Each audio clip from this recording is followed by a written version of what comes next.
Selamat pagi saudara-saudari yang terkasih dan juga Bapak Ibu dimanapun kalian berada.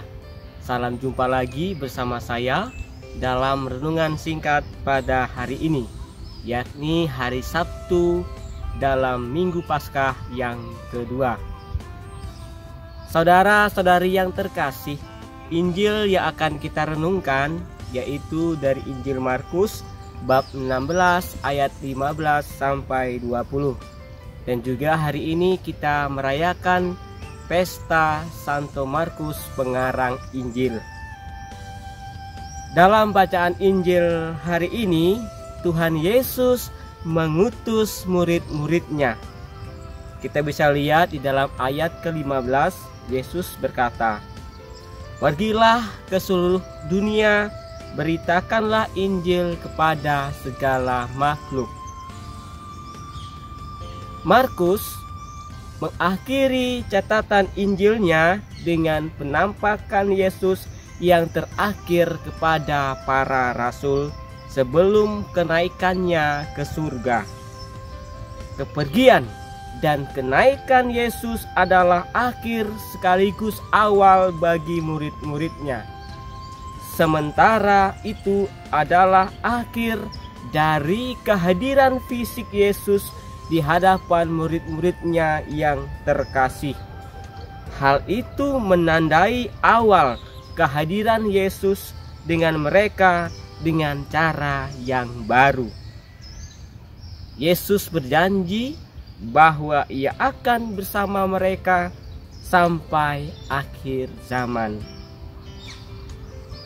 Saudara-saudari yang terkasih, sekarang ketika Tuhan dan Juru Selamat yang dimuliakan dan bangkit naik ke sebelah kanan Bapa di surga, Yesus berjanji untuk mengirimkan kepada mereka Roh Kudus yang akan mengurapi mereka dengan kuasa pada hari raya Pentakosta.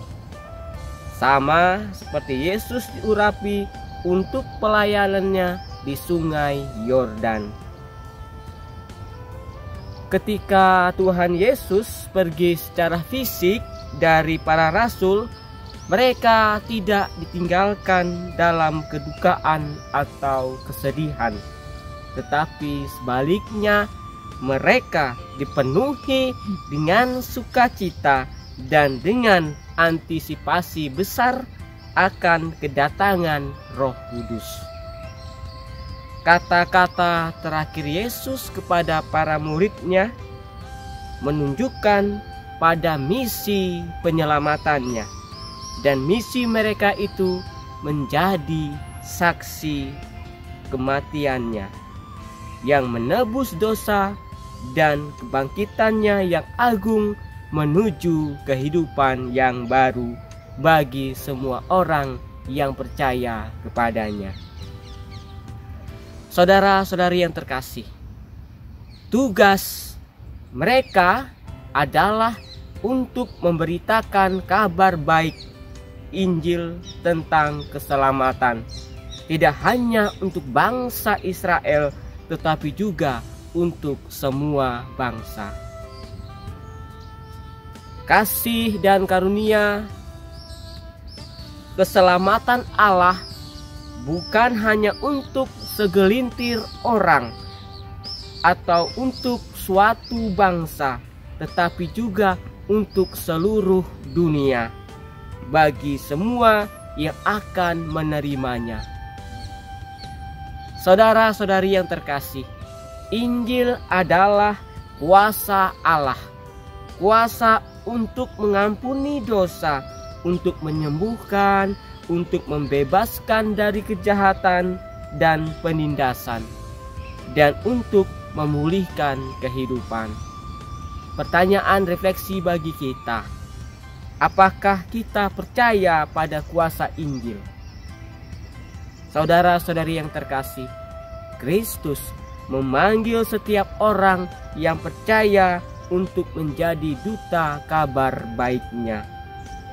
Ini adalah amanat agung yang diberikan Kristus yang bangkit kepada seluruh gereja, yakni umat Allah.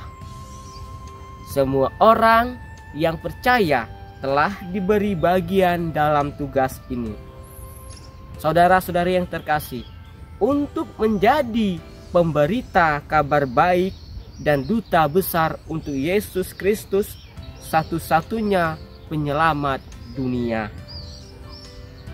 Kita tidak ditinggalkan sendirian dalam tugas ini, karena Tuhan yang bangkit bekerja di dalam dan melalui kita. Oleh kuasa Roh Kudus-Nya, kita menjadi semakin percaya bahwa Dia sungguh telah bangkit. Saudara-saudari yang terkasih, hari ini kita menyaksikan Pentakosta baru ketika Tuhan mencurahkan Roh Kudus-Nya kepada umat-Nya untuk memperbarui dan menguatkan tubuh Kristus dan melengkapinya untuk pelayanan dan misi yang efektif di seluruh dunia. Saudara-saudari yang terkasih, apakah kita bersaksi kepada orang lain tentang sukacita Injil dan harapan kebangkitan? Berkat Tuhan menyertai kita. Amin.